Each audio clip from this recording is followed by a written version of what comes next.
I was the person who was leading the metadata data standards for health in 2013-14. I was a consultant to the EHR standards.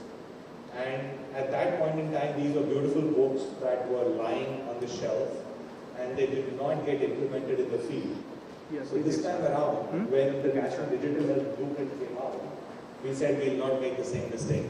So we will sort of, go and reach out to the market. We will reach out to the people, and we will reach out to the various state governments to get the standards implemented. The National Digital Health Blueprint amalgamates all the good work that has happened in the past.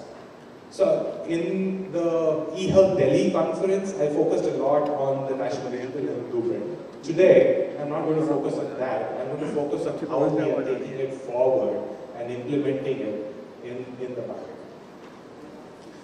So what we came out was, we had minimum viable product definitions for the healthcare delivery space.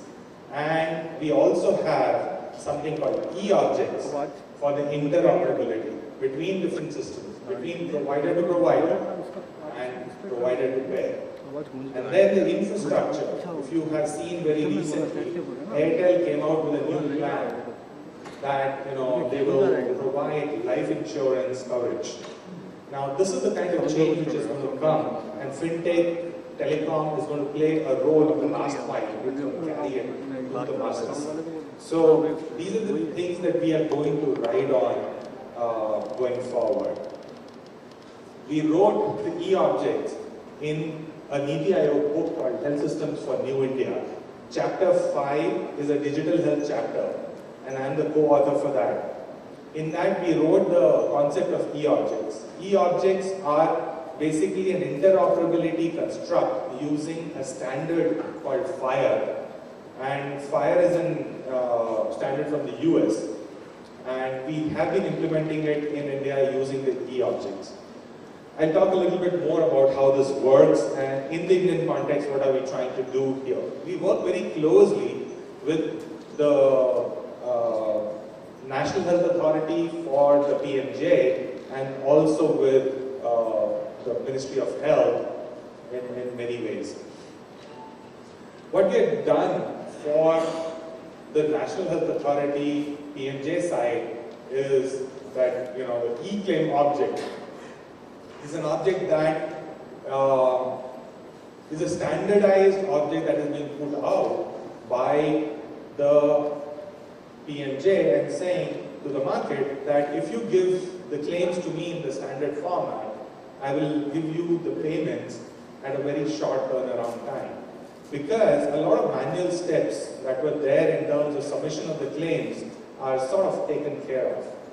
The standard that were put in, the EHR standard, the NDDA standards, they are bundled into a FHIR object. The FHIR is the outer layer, and inside all these standards are built in. So all the data elements that you require to submit a claim are the ones which are already built into this. The tender has come out for the Healthline platform, and the PMJ is asking for the vendors to come on board. Now we are going for consultations with the various schemes in terms of the private sector as well as the government sector, and sort of talking about this platform and the construct that has already been done. From the provider side, how will this e-object get sort of filled up, or the e-claim object get filled up? So the hospital information system, the EMRs, will have to pick up the data and populate it. Today, they don't have the wherewithal to do it.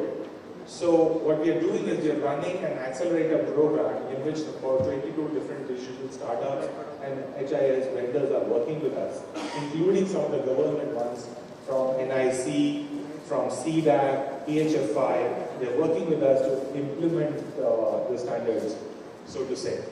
Now, how do you implement the standards is, today the technology has changed. You don't need the large monolithic systems that were there, the hospital information systems, and so on and so forth. What you need is a very nimble technology called microservices, on which the latest things work like Netflix and Uber and things like that. So we've done the design for that. And what would be the benefit? So if you look at it from the provider perspective, the provider wants payments. The government wants data to be used for policy. All that becomes available if the data is in a standardized format. From a health insurance perspective, it is that whether the claims can be handled in a short period of time and with the minimum input from their staff. So again, that gets done if it is in a standard format.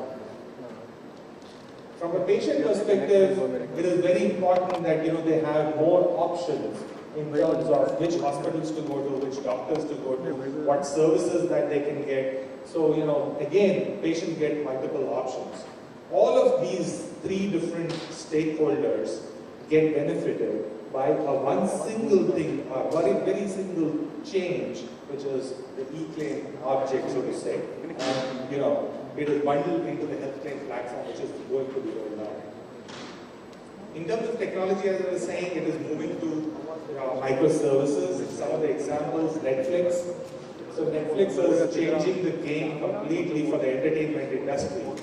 Amazon just recently announced they're getting into healthcare. So in the US, in Seattle, they have said that for their own employees, Amazon Care has been launched. It's going to be, a very short period of time before Amazon actually comes into India. So we have competition coming. And once Amazon enters, that's a 100-pound gorilla.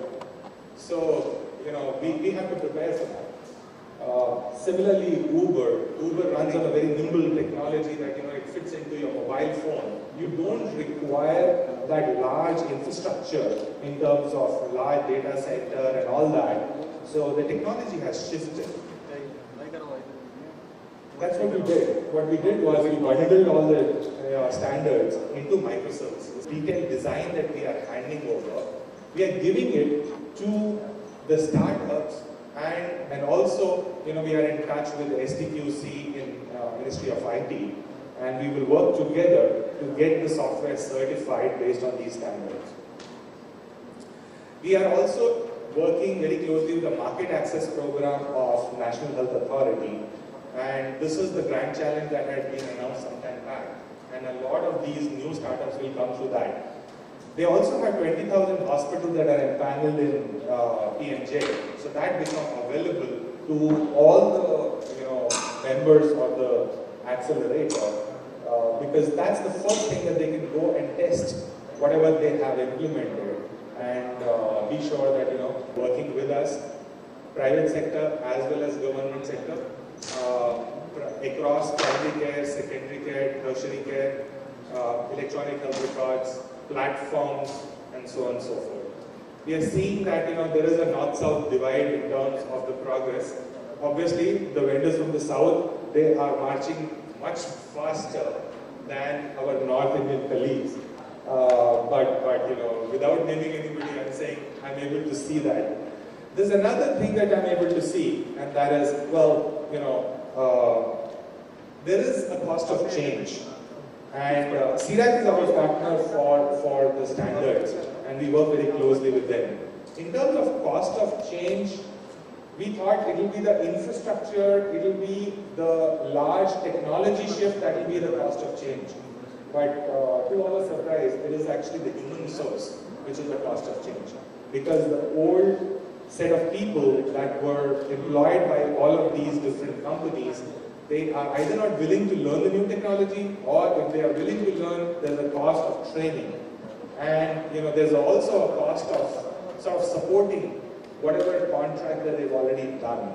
So all of them are battling with that. These are all good problems to have, because all of them are making progress, and we are moving into a paradigm where the healthcare delivery and health insurance will work together. So it's going to be very closely knit sort of an ecosystem that we are trying to develop.